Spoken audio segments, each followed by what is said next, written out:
শিশু রামিসা ধর্ষণ ও হত্যার বিচারের দাবিতে শুক্রবার রাজধানীর বিভিন্ন জায়গায় বিক্ষোভ ও মানববন্ধন করেছে একাধিক সংগঠন।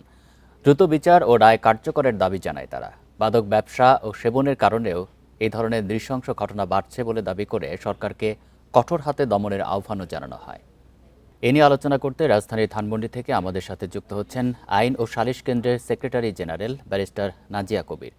ব্যারিস্টার নাজিয়া কবির, আপনাকে স্বাগত জানাচ্ছি ইন্ডিপেন্ডেন্ট সংবাদে। গেল ৫ মাসে সারা দেশে অন্তত ১১৮ শিশু ধর্ষণের শিকার হয়েছে। সম্প্রতি এই যে শিশুর প্রতি সহিংসতা, এটি বৃদ্ধির আসলে কারণ কি? ধন্যবাদ আমাকে স্বাগত জানানোর জন্য। আমি স্ট্রেট টু দ্য পয়েন্ট চলে যাচ্ছি। কারণটা একটা হতে পারে যে হ্যাঁ, এখন হয়তো রিপোর্ট বেশি হচ্ছে, ওটা একটা হতে পারে। আগে যে ছিল না তাও না। সবসময় আমরা দেখেছি যে আপনার আমাদের ধর্ষণ এবং ইয়েতে শিশু মহিলা এখন যেমন শিশুর ইয়েতে খালি যে মেয়ে তাও না, আপনার ছেলেরাও কিন্তু বাচ্চা ছেলেরাও কিন্তু এটার অনেক শিকার হচ্ছে। বাট হ্যাঁ, লাস্ট 5 মান্থস বা অ্যাকচুয়ালি মেবি তার একটু আরো আগের থেকে যদি আমরা একটু পরিসংখ্যানে যাই, বেশ অনেক মানে শিশু ধর্ষণ অনেক অনেক শিকার হয়েছে তারা। এটা একটা হতে পারে যে আমাদের যেটা সামাজিক একটা মানে অবক্ষয়, যে জিনিসটা হয়তো আগে আমাদের ছিল না, এটা একটা আমি ওয়ান অফ দ্য রিজন। আরেকটা রিজন হলো গিয়ে যে আপনার আম, যেটা সবাই মাদকাসক্তির কথা বলছে, বাট মাদকাসক্তির যেটা এটা তো হঠাৎ করে আপনার সার্জ যে হয়েছে তা না, এখানে পিছে আরো কিছু রিজন রয়েছে।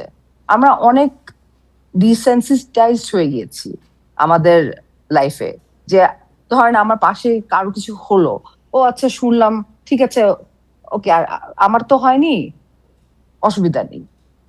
এই জিনিসটা মানে আই থিঙ্ক আমাদের ওই যে বলে কিন্তু আপনি সামাজিক যেটি বলছিলেন, অবক্ষয়। কিন্তু বর্তমানে যে প্রবণতাটা লক্ষ্য করা যাচ্ছে যে আগে এই ধরনের ঘটনা ঘটেছে ঠিকই, কিন্তু এখন হুম, যেটি দেখা যাচ্ছে যে এর সাথে নৃশংসভাবে যে হত্যা করা হচ্ছে, সেটি আসলে জি, খুবই বর্বর।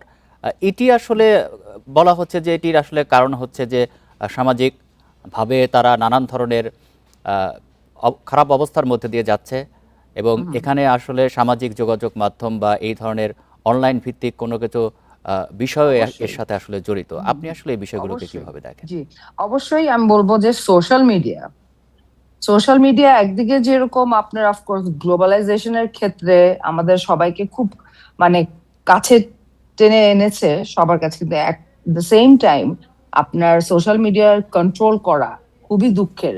মানে ব্যাপার হলো গিয়ে যে সোশ্যাল মিডিয়াতে যেসব ধরনের ট্রোল হয়, যেসব ধরনের মন্তব্য করা হয়, যেরকম আমি যদি ধরেন এই রামিসার কথাই আমি বলতে চাচ্ছি, মানে খুবই দুঃখ এবং অনিচ্ছা নিয়ে যে ও এরকম ভাবে এই কাপড় পরতো কেন, এইভাবে চলতো কেন। একটা বাচ্চাকেও যদি এখন মানে এই কথার জবাব দিতে দিতে হবে তার, মানে এর জন্য তার রেপ করতে হবে, তাকে যে আর মারতে আরেকটি হবে। আরেকটি বিষয় একটু জানতে চাই যে রাজনৈতিক দলগুলো দায়বদ্ধ না থাকলে শিশুর উপর সহিংসতা নির্যাতন বন্ধ হবে না। বিশ্লেষকরা এটি বলছেন। দলগুলো কতটা আসলে দায়বদ্ধ বলে আপনি মনে করেন? উদাসীনতার জায়গাটা আসলে কোথায়? না, উদাসীনতার জায়গা এখন যেটা হলো, অফকোর্স এটা গভর্নমেন্টের উপরে কিছুটা দায়বদ্ধতা তো ডেফিনেটলি আছে। অ্যাওয়ারনেস ক্রিয়েট করা, এগুলি সবকিছুই আছে, কিন্তু আপনার জাস্ট গভর্নমেন্ট একলা কাজ করলে তো চলবে না। এটা আমাদের সমষ্টিগতভাবে আমাদের সামাজিক, আমাদের পুরা দেশ ব্যাপী এটা আপনার কাজ করা দরকার। আর এখানে আপনাদের মিডিয়া কিন্তু একটা খুবই গুরুত্বপূর্ণ ইয়ে রোল প্লে করতে পারে আপনাদের থ্রুতে। কিন্তু সিরিয়াস মানুষজন তো মিডিয়াতে যে আসে, অফকোর্স মেইন স্ট্রিম মিডিয়ার ওটা তো আছেই, ওখানে আপনারা যদি অ্যাওয়ারনেস বিল্ডিং এর দেন আপনাদের যদি যেটা আরেকটা হলো যে রিপোর্টিংটা, যেটা একটা আমি বললাম যে যে হ্যাঁ একদিক দিয়ে গণমাধ্যমের ভালো তো দিক একটা ওটা বড় হচ্ছে। দায়িত্ব এখানে আছে এবং তারা একটা বড় হুম, ভূমিকা এখানে রাখতে পারে। আরেকটি হুম, বিষয় হুম, হচ্ছে যে হুম, হুম, বর্তমান আইন এবং বিচার ব্যবস্থায় এই ধরনের হুম, অপরাধের বিচার কতটা দ্রুত করা সম্ভব? নারী এবং শিশু নির্যাতন দমন আইনে যেটি বলা হচ্ছে যে দ্রুত বিচার সম্পন্ন করতে হবে, কিন্তু আমরা দেখতে জি, পাচ্ছি রায় হতে বছরের পর বছর লেগে জি, যাচ্ছে। জি, এই যে যদিও দীর্ঘসূত্রিতা, এটি আসলে দূর করা আসলে আইনি কাঠামোতে কোনো সংস্কার সম্ভব কিনা? হ্যাঁ, আমার মনে হয় যে আপনার একটা আইনি কাঠামোতে সংস্কার প্রয়োজনীয়। এবং এটার জন্য তারপরেও ডিউ প্রসেস আমাদের ফলো করতে হবে। আত্মপক্ষ সমর্থন করা যে কোনো আপনার অ্যাকিউজডের রাইট, বাট যে কোনো এইসব ধরনের আপনার অপরাধ যত দ্রুত সম্ভব তত তাড়াতাড়ি এটার আপনার নিষ্পত্তি করা দরকার। তো এই কারণে আমার মনে হয় একটা নতুন একটা আইন এই ব্যাপারে, তার মানে আপনি বিশেষ বলছেন করে একটা শিশু সংস্কার ধর্ষণের আসলে এখানে ব্যাপারে। খুব জরুরি। হ্যাঁ, অবশ্যই। ব্যারিস্টার এবং নাজিয়া কবির, যেটা আপনাকে অসংখ্য ধন্যবাদ দিচ্ছি এতক্ষণ আলোচনায় থাকার জন্য।